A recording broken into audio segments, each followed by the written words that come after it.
जहां सूरज की किरणें तक ठीक से नहीं पहुंचती, वहां पहुंचता है कमांडो। जो जहरीले सांप लोगों की मौत बन सकते हैं, उन्हें खुराक बनाता है कमांडो। जहां आप जैसे लोग पूरी फौज लेके भी जाने से डरते हैं, वैसे इलाके देश को वापस छुड़ा के देता है कमांडो।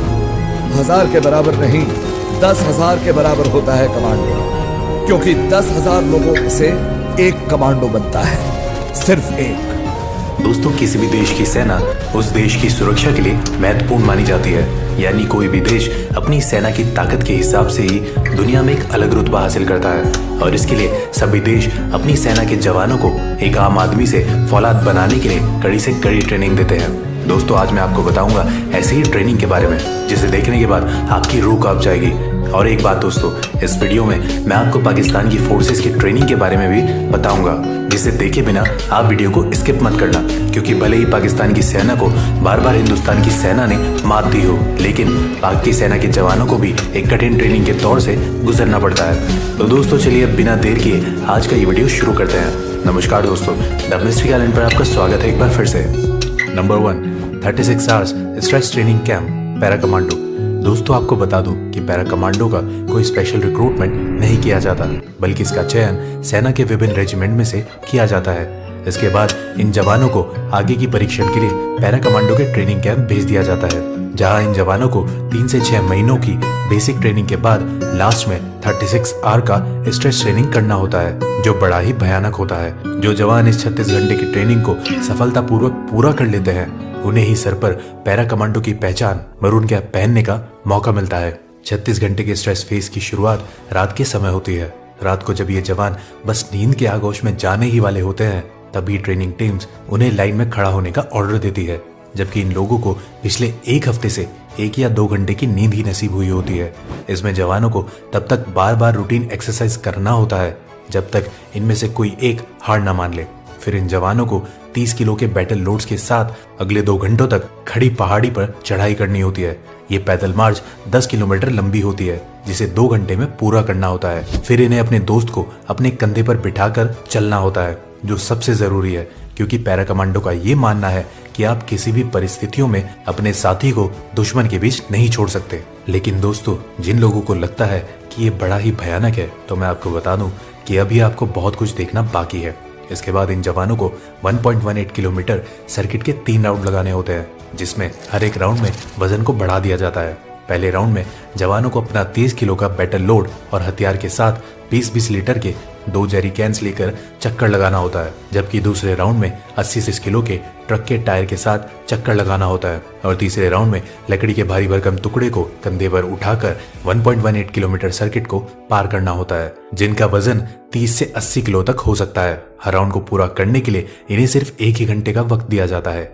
ट्रेनिंग के इस हिस्से को वेट शिफ्टिंग कहा जाता है, जिसे पूरा करने के बाद जवानों को 12 फुट गहरे पानी के टैंक में हाथ पैर बांधकर डाल दिया जाता है। इस टैंक का पानी बर्फ से भी ज्यादा ठंडा होता है। टैंक में ट्रेनर इन जवानों को उतनी ही ऑक्सीजन सांस के रूप में लेने देता है, जिससे वो जिंदा रह सके। जवानों को ऐसा परीक्षण इसलिए दिया जाता है ताकि वो मिशन के दौरान एक्सट्रीम स्ट्रेस को झेल सके। इस परीक्षण में असफल होने वाले जवानों का मरून कैप पहनने का सपना टूट जाता है। इस ट्रेनिंग के पूरा होते होते 14 घंटे का समय बीत चुका होता है, जिसके बाद इन्हें गटर के पानी की तरह दिखने वाले वाटर पीने को दिया जाता है, जो रियल में एक जूस होता है जिसमें डिहाइड्रेटेड सोल्यूशन मिला होता है। इन सारे शारीरिक ट्रेनिंग के पूरा होने के बाद इनकी ऑपरेशनल टेक्टिक्स और ऑब्जर्वेशन स्किल्स की जांच की जाती है, जो बहुत ही दबाव से भरा होता है। इस दौरान उन्हें उन चीजों के बारे में लिखना होता है जो उन्हें इस ट्रेनिंग के दौरान अब तक देखा है। इसे पूरा करने के बाद फिर इन जवानों का मेडिकल टेस्ट किया जाता है, जिसमें सफल होने वाले जवानों को आगे और 10 किलोमीटर लंबे पैदल मार्च के लिए भेज दिया जाता है। पैदल मार्च पूरा होने के बाद करीब 20 घंटे से भूखे इन जवानों को रूखा सूखा खाना दिया जाता है। खाना खाने के बाद कई जवानों को नींद आने लगती है और कई जवान सो भी जाते हैं, जिस वजह से उन जवानों का मरून कैप पहनने का सपना टूट जाता है। फिर बाकी जवानों को आगे 5 घंटे के लिए जंगल में छोड़ दिया जाता है, जिस दौरान इनके कॉम्बैक्ट स्किल की जांच की जाती है। उसके बाद कॉम्बैक्ट स्किल में सफल हुए जवानों को कीचड़ में उतार दिया जाता है। फिर उन्हें कीचड़ से सने अपने ड्रेसेस के साथ हथियारों के साथ दौड़ लगाना होता है, और इसी के साथ इन जवानों का 36 आवर्स स्ट्रेस ट्रेनिंग समाप्त होती है और सफल हुए जवानों के सर पर मरून कैप सजा दी जाती है। Number 2, People's Liberation Army training camp, China.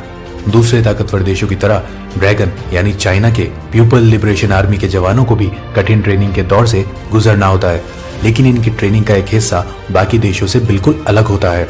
चीन के सैनिकों को ट्रेनिंग के दौरान जिंदगी और मौत का खेल खेलना पड़ता है। ट्रेनिंग के दौरान इन सैनिकों को बचपन के गेम पासिंग द पास की तरह जिंदा ग्रेनेड से खेलना पड़ता है। यह खेल तब तक चलता है जब तक आखिरी सैनिक उसे जमीन में फटने से पहले दबा ना दे। तो दोस्तों, क्या कहते हैं इस पागलपन के बारे में? Number 3, Gorkha boot camp. इस दुनिया में अगर किसी को मौत से डर नहीं लगता है तो वो है गोरखा रेजिमेंट के जवान। तभी तो भारत के पूर्व सेना अध्यक्ष रहे सैम मॉनिक शाह ने कहा था कि यदि कोई व्यक्ति कहता है कि उसे मरने से डर नहीं लगता तो वह या तो झूठा है या फिर गोरखा है। दोस्तों, इस रेजिमेंट के भरोसे तो अंग्रेजों ने सेकेंड वर्ल्ड वॉर में हिटलर से टक्कर ली थी।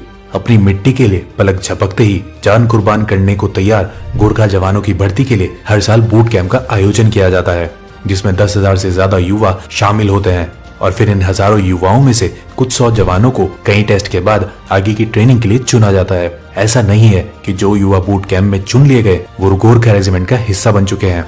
बूट कैंप में चुने गए युवाओं को इसके बाद भी कई तरह के टेस्ट से होकर गुजरना होता है। चुने गए युवाओं को ट्रेनिंग से पहले 25 किलो वजन के साथ पहाड़ी जैसी चढ़ाई वाले इलाके में करीब 1 घंटे की रेस में सफल होना अनिवार्य है, तभी वो आगे की ट्रेनिंग के लिए चुने जाते हैं। रेस में सफल होने वाले जवानों को कुछ बेसिक ट्रेनिंग देने के बाद उन्हें आगे की ट्रेनिंग के लिए बेस कैंप भेज दिया जाता है, जहां से ये जवान दुश्मनों के लिए काल बनकर ही बाहर निकलते हैं। गोरखाओं के बारे में कहा जाता है कि गोरखा जब एक बार अपना खूखड़ी निकालता है तो वह अपने दुश्मनों का खून बहाए बिना मैदान में नहीं जाता। और अंत में अगर आप सोच रहे हैं कि गोरखा आर्मी सिर्फ भारतीय आर्मी में ही है तो आप गलत हैं। नेपाल आर्मी और भारतीय आर्मी के गोरखा रेजिमेंट के अलावा ब्रिटेन आर्मी का गोरखा ब्रिगेड बहादुरी के लिए मशहूर है। अपनी बहादुरी से गोरखा पलटन ने हिंदुस्तान के लिए कई युद्ध जीते हैं। Number 4, Vietnam special forces training camp. Vietnam special forces People's Army of Vietnam के लिए काम करता है, जिसके जवानों की ट्रेनिंग की शुरुआत इन कांटेदार बारों पर नंगे पांव चलने से होती है। फिर इन जवानों को एक एक कर इन नुकीले बारों पर लिटा दिया जाता है, जिसके ऊपर से बाकी के जवान चलकर उसे पार करते हैं। इस तरह की ट्रेनिंग पूरी होने के बाद इन जवानों को शारीरिक रूप से मजबूत बनाया जाता है, जिसमें इन जवानों के हाथ, पैर, सर और कंधों पर पत्थर रखकर उसे हथौड़े से तोड़ा जाता है। इसके बाद इन जवानों को नुकीले कील पर नंगे पीठ के बल लिटा दिया जाता है। फिर उनकी चेस्ट पर एक बड़ा सा पत्थर रखकर उसे हथौड़े से तोड़ा जाता है। इस ट्रेनिंग के दौरान कई सैनिकों के बैक साइड लहूलुहान भी हो जाते हैं, लेकिन ये उफ तक नहीं करते। ये तो कुछ भी नहीं था, ये देखिए इनके ऊपर किस तरह इन धारदार चाकुओं को ऊपर से गिराया जाता है, लेकिन इनका शरीर इतना सख्त हो चुका है कि ये चाकू भी इनका कुछ नहीं बिगाड़ पाते। जबकि ये चाकू इतने तेज होते हैं कि किसी भी चीज का एक ही वार में 2 टुकड़े कर दे। फिर इन जवानों को ट्रेनिंग के दौरान नंगे पांव शीशों के टुकड़े पर भारी वजन के साथ चलाया जाता है। दोस्तों, अगर इतना कुछ देखकर आपके रोंगटे खड़े हो गए हैं तो मैं आपको बता दूं कि ये तो कुछ भी नहीं था, क्योंकि इसके बाद ही इन जवानों की असली ट्रेनिंग शुरू होती है। तो दिल थाम लीजिए और ये देखिए कि कैसे नंगी तलवार पर लिटाकर इन सैनिकों के चेस्ट के ऊपर एक बड़े से पत्थर को रखकर हथौड़े से तोड़ा जा रहा है। फिर ये देखिए किस तरह वियतनाम स्पेशल फोर्सेस के जवान गर्दन के बल एक लोहे की रॉड को क्षण भर में मोड़ देते हैं और फिर उसे कैसे अपने गर्दन से बाहर निकालते हैं। इन सारी ट्रेनिंग को पूरा करने के बाद इन जवानों का शरीर लोहे से भी सख्त हो जाता है। अगर आपको विश्वास नहीं हो रहा है तो ये वीडियो देखिए।